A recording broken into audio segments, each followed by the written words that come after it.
सीधे चलते हैं आम आदमी पार्टी की प्रेस कॉन्फ्रेंस में। संजय सिंह फैसला लेगी ये आपको 4 तारीख को बता दिया जाएगा। हम उस पर अभी पूर्वानुमान कोई लगाएं वो ठीक नहीं है। मैं आज आपको सिर्फ ये बताने के लिए आया हूं कि जो पिछले 2 दिनों से ये पत्र लीक करके जो कुछ भी चर्चा बाहर हो रही है, परिवार के बाहर हो रही है, उससे कार्यकर्ताओं को और हजारों लाखों वो लोग जो बड़ी उम्मीद से इस पार्टी की ओर देखते हैं, उनके बीच में हम लोगों की छवि एक मजाक सी बनती जा रही है।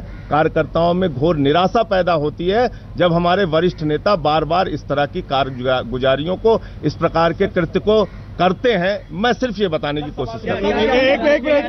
कुंदन, आपने कंक्लूजन कैसे ड्रॉ कर लिया कि वरिष्ठ नेता वो काम करते हैं, ए, और बी, जिन मुद्दों पे आंतरिक लोकपाल से लेके वरिष्ठ नेता जो भी लीक अलग बात हो, जिन मुद्दों को उन्होंने एड्रेस किया है, एथिक्स कमेटी बैठाने की बात की है, चंदे की बात की है, आपके प्रोसेस की बात की है, डिसीजन मेकिंग, क्या उन मुद्दों पे भी चर्चा होगी? क्या बिल्कुल, जब राष्ट्रीय कार्यकारिणी मिलेगी तो सारे विषयों पे चर्चा होगी।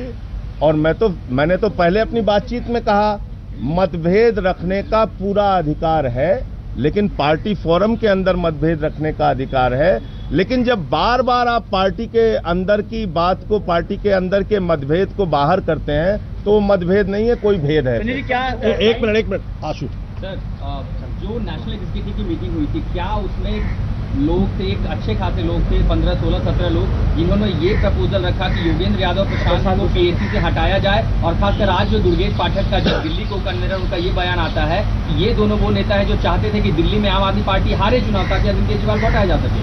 देखिए, दुर्गेश पाठक जी हमारी पार्टी के दिल्ली प्रदेश के को कन्वीनर हैं, और उन्होंने कोई बयान दिया है तो वो झूठा बयान कतई नहीं देंगे। लेकिन उन सब बातों पे मैं अभी आधिकारिक रूप से कुछ नहीं बोल सकता। नेशनल एग्जीक्यूटिव में जब कोई फैसला होगा तो 4 तारीख को हम उसके बारे में आपको अवगत करा देंगे। अभी भी मैं पार्टी के अनुशासन, पार्टी की मर्यादाओं से बंधा हुआ हूं। मैं उतनी ही बात कर सकता हूं जो कुछ आज घटित हो रहा है, उससे बाहर की बात मैं नहीं करूंगा। दो सवाल है। पहला तो ये कि योगेंद्र यादव प्रशांत भूषण की तरफ से कहा जा रहा है कि हमको अरविंद केजरीवाल कन्वीनर के तौर पर चाहिए, हम तब्दीली नहीं चाहते, नंबर 1। तो अगर वो ऐसा और रिकॉर्ड फिर से कहते हैं तो क्या तब भी उन पर कार्रवाई होगी? दूसरा सवाल कि आप चिट्ठी लीक की बात कह रहे हैं, एक चिट्ठी और लीक हुई है दिलीप पांडे की, जो भेजा गया था पंकज गुप्ता को, और सीसी थे आशुतोष पर, तो वो चिट्ठी फिर कैसे लीक हुई और उसमें किसकी जिम्मेदारी? देखिए, पहली चीज तो ये समझिए कि ये चिट्ठियों के लीक, देखिए इतने कोई मूर्ख लोग नहीं है, सब समझते हैं। खासतौर से जो कार्यकर्ता है वो इन सब बातों को खूब समझता है। इन चिट्ठियों को लीक करने से और बार बार लीक करने से किसको कौन से किन लोगों को फायदा है, किन लोगों को नुकसान है, किन की छवि बनेगी, किन की छवि बिगड़ेगी, ये सारी समझदारी लोगों को है।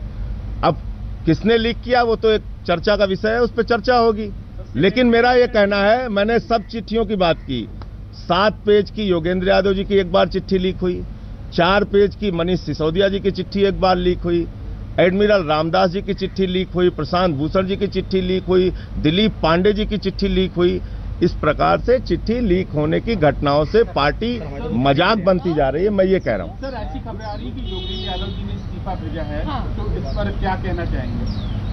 देखिए, मुझे इस बात की कोई जानकारी नहीं है, तो उस पर कुछ बोलना मेरा ठीक नहीं। शरद, तो क्या जो 4 मार्च को मीटिंग हो रही है नेशनल एग्जीक्यूटिव, क्या सभी 21 मेंबर्स उसमें इनवाइटेड होंगे?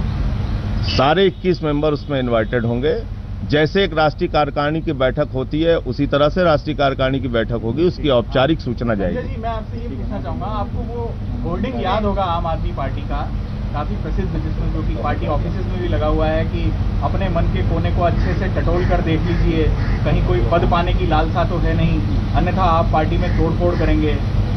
आप ये बताइए कि ये जो मौजूदा विवाद है, यह क्या किसी लालच का परिणाम है, पद लोलुपता का परिणाम है? मैं इस पे भी कोई कमेंट नहीं करूंगा, लेकिन जो ये कुछ कार्रवाई हो रही है, ये जरूर इससे कार्यकर्ताओं में गलत संदेश जा रहा है, जरूर इससे लोगों में गलत संदेश जा रहा है। पद लोलुपता है या पद की लालच है, ये आप समझिए या आप आकलन कीजिए। अशोक, क्या दिल्ली में अगर फैसला 50-50 होता है तो नेशनल कन्वीनर को लेकर रायशुमारी होगी?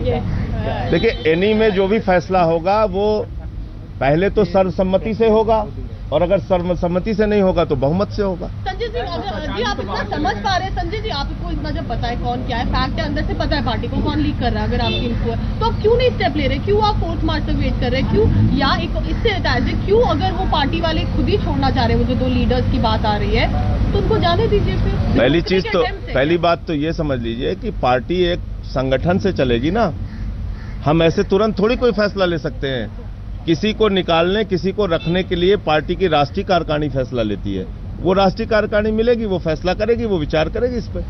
पंकज, एक मिनट, बदलाव की बात की जा रही है, आने वाले दिनों में ये कहा जा रहा है कि विस्तार किया जाएगा, तो कहीं ऐसा है कि योगेंद्र यादव को नई जिम्मेदारियां दी जा सकती है और पीएसी से वो अलग हो सकते हैं? क्या ये हमने फिर वही मैं कहूंगा कि ये सब कुछ चर्चा 4 मार्च को होगी, सबको चर्चा 4 मार्च को होगी, उनको बुलाया जाएगा। छोटा सा अरविंद ने अभी तक नहीं बोला है, वो क्यों रिस्पॉन्ड नहीं कर रहे हैं, ऐसा कुछ? देखिए, हाँ बिल्कुल आपने सही कहा, हर एक चीज में जरूरी नहीं है कि राष्ट्रीय संयोजक ही अपनी बात करे। एक तरफ तो उस आदमी को बिल्कुल हटाने की मुहिम चल रही है, टारगेट का किया जा रहा है। कौन चला गया है, नाम कहलवाने से मुझे कोई आपको फायदा नहीं हो जाएगा। और मैंने आपसे कहा ना कि ये बात भी आपके सामने मुझे करने की जरूरत न पड़ती अगर ये चिट्ठी लीक ना हुई होती। बड़े पीड़ित मन से, आहत मन से ये बातें करनी पड़ रही है, क्योंकि ये बार बार हो रहा है और बार बार इस तरह से पार्टी मजाक बन रही है। कार्यकर्ताओं में जो लोग अपना एक समय का रिक्शा नहीं चलाते हैं, वो पार्टी के लिए झंडा उठा के काम करते हैं, उनके दिल को ठेस पहुंचती है, इसलिए आपके सामने बात करनी पड़ रही है। वरना मैं एक ऐसा सिपाही हूं पार्टी का, 3.5 साल से अन्ना आंदोलन में भी था और पार्टी में भी हूं। कभी पार्टी की मर्यादा को लांघ के मैंने कभी कोई बात नहीं की।